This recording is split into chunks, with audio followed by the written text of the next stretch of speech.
नमस्कार फ्रेंड्स। ये voice smart motherboard है और ये ख़राब हो गया है। तो आज इसको रिपेयर भी करेंगे और साथ में आपको ब्लूटूथ पेयरिंग, वाईफाई पेयरिंग भी बताएंगे और रिमोट का इंस्टॉलेशन मैचिंग किस तरह से होगा वो सब आपको आज बताएंगे। और सबसे लास्ट में हम इसको रिपेयर करेंगे। ये दो वायर आप देख रहे हैं, इसके साथ हमें मिल जाता है और इस तरह का बोर्ड आपको भी देखने को मिलेगा। अब असल में ये एंटीना है, एक वाईफाई का है और दूसरा वॉइस का है। इंस्टॉल करते समय हम इसको किसी भी तरह से बॉडी में चिपका देते हैं। और चलिए हम आपको इसका रिमोट भी दिखा देते हैं। ये देखिए, इस तरह का रिमोट मिला है। हालांकि इस तरह के रिमोट से ये इसका इंस्टॉलेशन ठीक से नहीं हो पाएगा, इसलिए कि इसमें नंबर नहीं है। ये वॉइस का एक बटन दिया हुआ है इसमें, और 1 2 3 4 का जो हमारा होता है न्यूमेरिक, वो इसमें नहीं है। तो इंस्टॉल करते समय हमें एक और रिमोट की आवश्यकता पड़ती है। और देखिए, ये ब्लूटूथ पेयरिंग पहले से किया हुआ है, तो ये सर्च कर रहा है। तो चलिए हम आपको बता देते हैं कि कैसे पेयरिंग होगा। यहाँ देखिए, मैंने बनाया हुआ है कि किस प्रकार आप पेयर करेंगे। ब्लूटूथ पेयर कोई ज़्यादा मुश्किल नहीं होता है, और डिवाइस और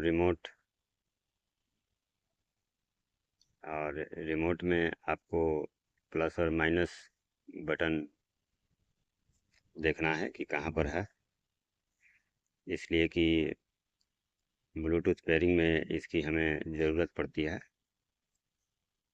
और सबसे पहले हमें यहाँ देखिए, टीवी के सेटिंग में ब्लूटूथ को ऑन कर लेना है, या इस तरह का सिंबल बना होगा ब्लूटूथ का, वहाँ जाकर सबसे पहले ब्लूटूथ ऑन कर लेना है।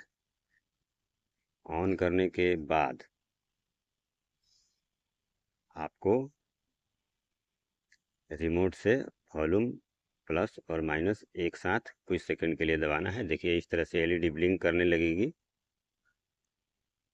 और आपका ब्लूटूथ पेयर हो जाएगा। कुछ सेकंड के लिए आपको प्लस और माइनस एक साथ प्रेस करना है, और तब तक प्रेस करके रखना है जब तक ये लाइट ब्लिंक न करने लगे। और आईआर जो सेंसर होता है उसके सामने इस रिमोट को रखना है, तभी ठीक से ये काम कर पाएगा। हो सकता है नया नया में। और देखिए, इंस्टॉलेशन के समय हमें इसमें 1 2 3 4 जो न्यूमेरिक होता है वो इसमें है नहीं। तो इसके लिए हम क्या करते हैं कि एक और स्मार्ट मदरबोर्ड का रिमोट लाते हैं। इसलिए कि देखिए, इसमें इसका जो सर्विस कोड है वो इनपुट 208 है। तो 208 के लिए हमें इस न्यूमेरिक की ज़रूरत पड़ेगी, तो इस तरह के रिमोट में होगा नहीं। देखिए, मैं आपको लिखकर समझाता हूँ। और कोई भी स्मार्ट टीवी जो कि यूनिवर्सल होगा और इस मदरबोर्ड पर वर्क करेगा, आप उसको ले सकते हैं और इसका सर्विस आप खोल सकते हैं, और खोलने के बाद आप इसका सेटिंग कर पाएंगे। देखिए, इस रिमोट से ये नहीं होगा, आपको दूसरा रिमोट यूज करना पड़ेगा। और देखिए, वाईफाई का हम किस प्रकार करेंगे। वाईफाई के लिए अगर आप मोबाइल से कर रहे हैं तो मोबाइल का हॉटस्पॉट आपको ओपन करना है, यानी ऑन करना है। और हॉटस्पॉट जब आप ऑन करेंगे तो टीवी का आपको वाईफाई ऑन करना है। टीवी में वाईफाई या नेटवर्क का एक सिंबल बना होता है, आप उसे क्लिक करेंगे तो आपको वाईफाई वायरलेस सेटिंग्स पर ले जाएगा। वहाँ आपको वाईफाई ऑन करना है और जैसे ही आप वाईफाई ऑन करेंगे आपका टेलीविज़न पासवर्ड मांगेगा। तो वाईफाई मोबाइल में जो आपने पासवर्ड डाला है आप टीवी में वही पासवर्ड डालेंगे। पासवर्ड डालने के बाद आपका वाईफाई कनेक्ट हो जाएगा और इसके बाद आप इंटरनेट यूज कर पाएंगे। और इसके बाद आप कोई भी नेटफ्लिक्स या कुछ भी आप देख पाएंगे और इंटरनेट का ही इस्तेमाल कर पाएंगे। और एक सेटिंग होता है दोस्तों वॉइस का, तो इस तरह से मैं वॉइस आपको समझा नहीं पाऊँगा। ये देखिए वॉइस का समझा नहीं पाऊँगा, तो उसके लिए मैं एक अलग से वीडियो बनाऊँगा और आप लोग को दिखाऊँगा कि किस तरह से वॉइस का सेटिंग हम करेंगे। इस बटन को होल्ड करके रखना पड़ता है और बोलना पड़ता है। मैं आपको अगले वीडियो में कोशिश करूँगा कि आपको ये दिखाऊं। तो चलिए अब मदरबोर्ड हम रिपेयर कर लेते हैं। देखिए सबसे पहले हम मल्टीमीटर को बजर मोड में करके हम चेक करेंगे कि पावर नहीं आ रहा है तो कुछ शॉर्ट वगैरह है तो नहीं। तो देखिए मॉस्फेट शॉर्ट नहीं है। मल्टीमीटर को हम उल्टा और सीधा दोनों तरह से चेक करेंगे।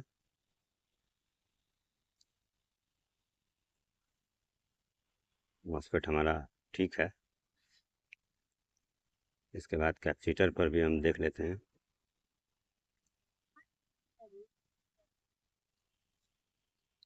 और इसके बाद ब्रिज रेक्टिफायर जो यहाँ एसएमडी लगा हुआ है, यहाँ एक पीएफ जला हुआ दिख रहा है। मैं आपको दिखा देता हूँ, देखिए इस तरह से। अब क्या है क्या नहीं है, ये पुराना जैसा हो गया है। नया मदरबोर्ड में 1 महीने पहले इसको इंस्टॉल किया गया था और इसके बाद डेड कंडीशन में पहुंच गया है। देखिए पीएफ शॉर्ट के लिए भी हम चेक करेंगे एक बार।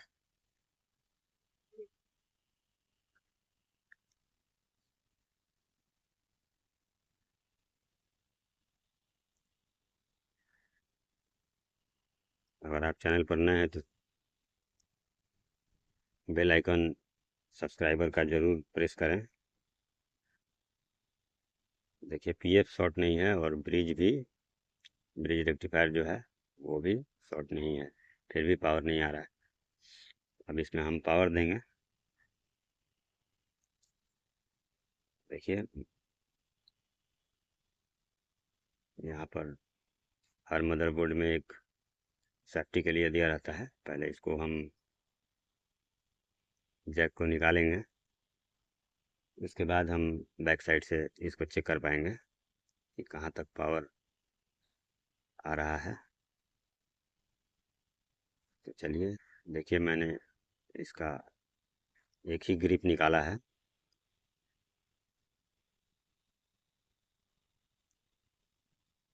और देखते हैं हमारा सबसे पहले एसी मल्टीमीटर को एसी रेंज में मैंने रखा हुआ है और सबसे पहले एसी हम देखते हैं।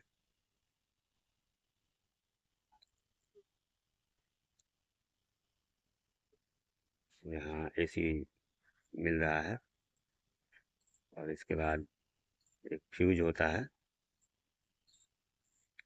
फ्यूज खराब होने का चांस बहुत कम है, इसलिए कम है कि कोई भी शॉर्टेज हमें नहीं मिला है।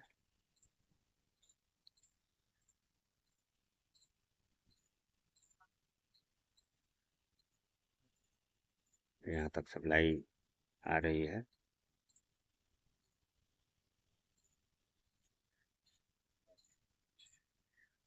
यहाँ भी एसी सप्लाई आ रहा है। अब इसके बाद हम चलेंगे डीसी सप्लाई में। डीसी सप्लाई हमारा कहाँ तक पहुँच रहा है, लेकिन उससे पहले ब्रिज रेक्टिफायर के पास हम चेक करेंगे। यहाँ इस साइड एसी एरिया है जो कि ब्रिज रेक्टिफायर मीन करता है। तो यहाँ देखते हैं एसी आ रहा है कि नहीं आ रहा है। यहाँ एसी तो आ रहा है। अब इसके बाद इसके दूसरे साइड डीसी हम चेक करेंगे। यहाँ देखिए यहाँ आ रहा है लेकिन कम आ रहा है। इसका मतलब ये हुआ कि कैपेसिटर तक हमारा वोल्टेज नहीं पहुंच रहा है। ये देखिए मैंने सही कहा, यहाँ 33 वोल्ट आ रहा है। बहुत ही ध्यान देने के बाद मैंने इसमें देखा और इस पीएफ को मैंने निकाला। ये पीएफ का फिल्टर ख़राब नहीं था, लेकिन यहाँ एक प्रिंट जला हुआ है। पहले इसकी स्क्रैच करके यहाँ देखते हैं, तभी क्लियर दिखेगा।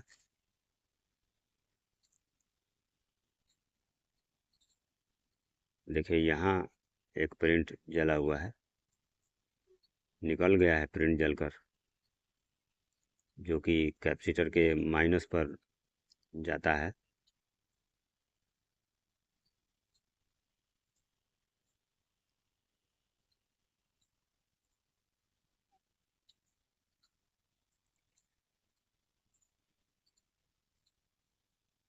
ये प्लस का पिन है कैपेसिटर का। देखिए मैंने अच्छे से स्क्रैच किया और स्क्रैच करके यहाँ एक वायर जोड़ दिया है, जो कि उड़ा हुआ था प्रिंट, यहाँ से निकल गया था। और अब ये मदरबोर्ड बिल्कुल ऑन हो जाएगा, रेडी हो जाएगा। माइनस सप्लाई ही कैपेसिटर के पास नहीं पहुंच रहा था। वीडियो में बने रहने के लिए आप सबका धन्यवाद।